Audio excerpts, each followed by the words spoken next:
Oftalmologlar koordinatoru, Zərrab oftalmolog, doktor Eminə Hüseynin tərəfindən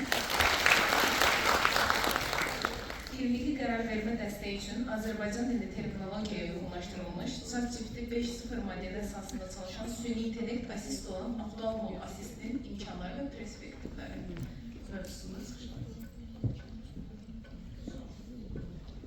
Hörmətli müəllimimiz, əziz məsləkdaşlarım, çox dəyərli gənclər, tələbələr, hamını salamlayıram.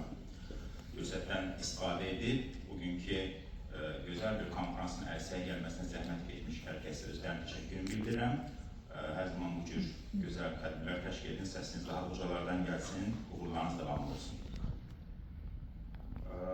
Bugün sizə bugünkü məruzəmdə söhbət edəcəyim mövzu təkcə texnoloji yenilikdən getməyəcək.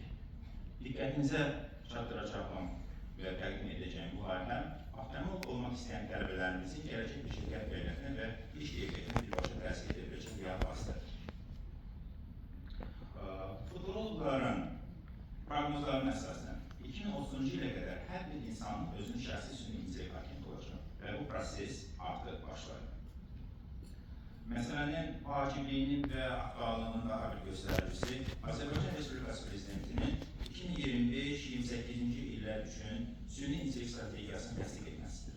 Strategiyanın əsas məqsədi süni intellekt texnologiyalarının təsir, səhiyyə və dövlət idarəçiliyinə tətbiqi, milli kadr potensialının artırılması, infrastrukturun gücləndirilməsi, həmçinin qanunverici və etik çərçivələrin yaratılmasıdır. 2026-cı ildə süni intellekt tətbiqləri artıq proqramlaşdırma, yaradıcılıq, məhsuldarlıq və biznes idarə etməsinin əsas hissəsinə çevrilir. Bu piramida süni intellekt alətlərinin insanların işini sürətləndirdiyini, avtomatlaşdırdığını, gündəlik fəaliyyətdə daha effektiv nəticələr yaratdığını göstərir. İkinci şəkildə isə dünyada ən çox istifadə olunan süni intellekt platformalarının və onların qlobal populyarlığının göstəricisidir. Siyahıda ChatGPT, Gemini, Claude və Perplexity kimi platformalar insanların məlumat axtarışı, yaradıcılıq və gündəlik işlərdə süni intellekt texnologiyalarından geniş istifadə etdiyini nümayiş etdirir. Son 5 ildə süni intellekt və ChatGPT-nin oftalmologiya tətbiqi mövzusunda PubMed kimi böyük bir elmi platformada axtarışa versək, görək burada yüzlərlə məqalə mövcuddur. Və bu sayı illərlə artır. Tədqiqatlara əsasən retina görüntüləri, onların avtomatik analizi, klinik qərar dəstəyi və tədris sahəsində bu texnologiyalarının yüksək potensialını, həmçinin məhdudiyyətini göstərən məqalələr aiddir. Azərbaycan dilində fəaliyyət göstərən xüsusi süni intellekt modeli oftalmologların müasir tibbi məlumatların çıxışını asanlaşdıraraq klinik qərarların effektivliyini artırır. Bu texnologiya xüsusilə gənc mütəxəssislərə və regionlarda çalışan həkimlər üçün sürətli diaqnostika və ikinci rəy imkanı yaradaraq pasientlərin müalicə keyfiyyətini yüksəldir. Klinik qərar vermə, həkimin müxtəlif müayinə nəticələrini analiz edərək pasient üçün ən doğru diaqnoz və müalicəni seçdiyi mərhələli bir prosesdir. Bu sistemli yanaşma diaqnoz səhvlərini azaldaraq fərqli təhlükəsizliyi təmin edir. Son dövrlərdə bu sahədə süni intellektin rolu artmaqdadır.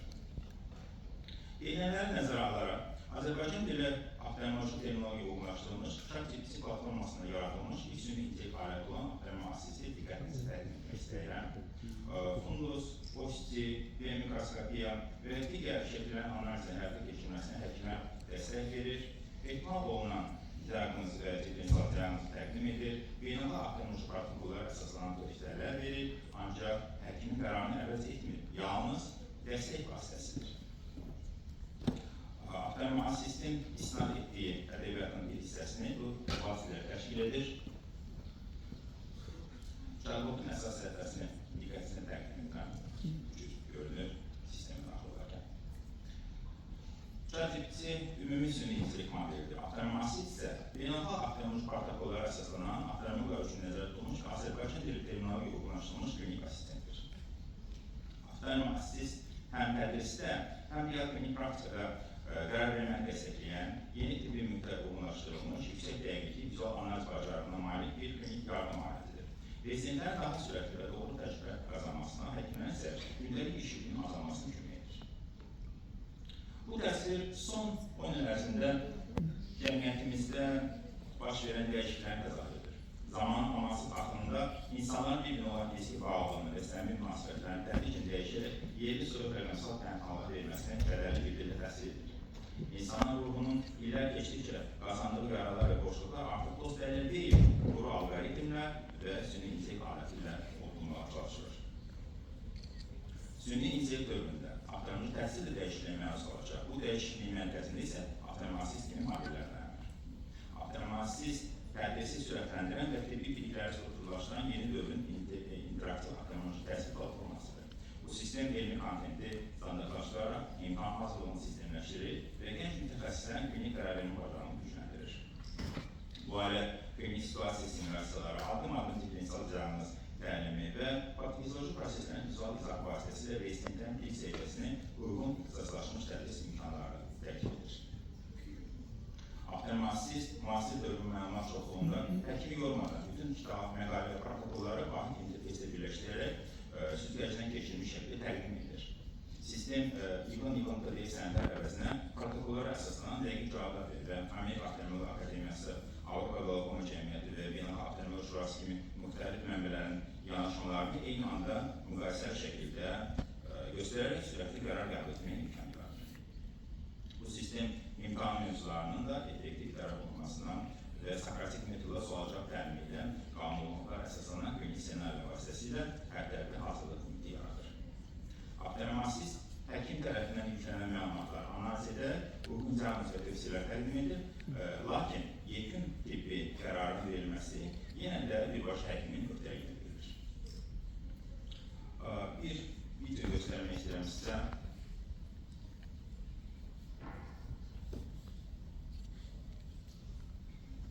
Özünü təqdim yazdım və burada cavab verir ki, sağlamayan avtomatik sistem Azərbaycan dili termini, avtomatik terminlə uyğunlaşdırılmışam və hansı işlərlə məşğuldursa da onları bir-bir punktar şəklində göstərir və biz indi onun işimizi davam edək, praktik bir misal göstərəcəm sizə. Bu pasient 39 yaşlı qadındır. Uşaq yaşlarında ezoterapiyanın daxili şəklinə əlaqədar hər iki gözündə binokulyar olaraq daxili üz əzəllər və səs əməliyyatı keçirilmişdir. Yəni, aşağı gözəl xatırlayır, o zamanlar ölçmə və dikiş yoxdur, materiallar kəsat idi və əzələ kəsələ buraxılırdı. Və kəsilmiş əzələ hara gedir, yaxşısı da bəxtəbər və pasiyentin o əməliyyatdan sonraki vəziyyəti ondan asılı idi. Pasiyentdə isə çox arxa hissə, yəni göz almasının ekvatorunun arkasına yapışdığına bir bu cür iki tərəfli konstruktiv egzoterapiya formalaşmışdır. Ona görə pasiyent müraciət edərkən təbii ki, mən uzun müddət bu cür ağır konstruktiv egzoterapiya işləri mən bilirəm ki, dozalama necə olmalı. Amma bu pasiyentin şəkillərini və şikayətini anamnestik olaraq avtomatik yüklədim və ondan kömək istədim.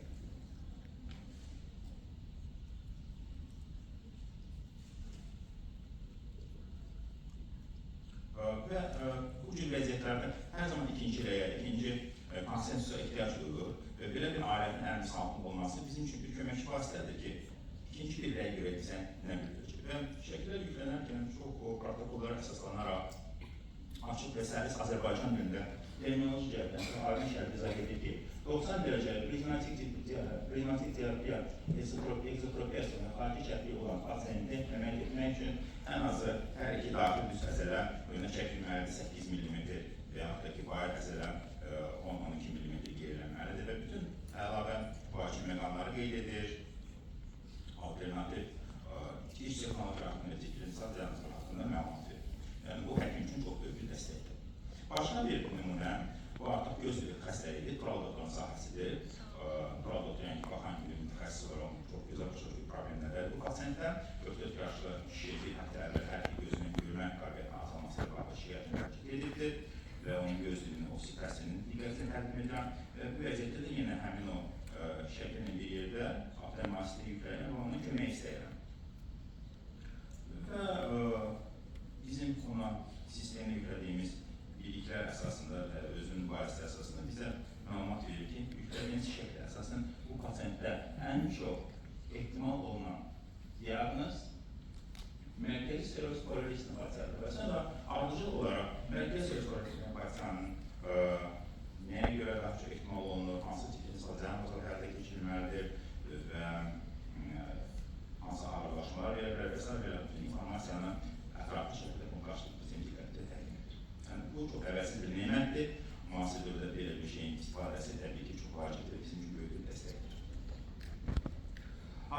süni intellekte çok yönlü güvenmek de zəhərli göbələk yeməyə bənzər. Hər ikisində səhv etmək şansınız çox azdır. Odur ki, unik qərarların qəbulunda son rəyi yenə də həkim verməlidir. Çox da hələ ki, süni intellektə güvənmək. Nəticə olaraq, avtonomasist ölkəmizdə unik qərar dəstəyi üçün süni intellekt sahəsində atılmış ilk strateji adımlardan biridir.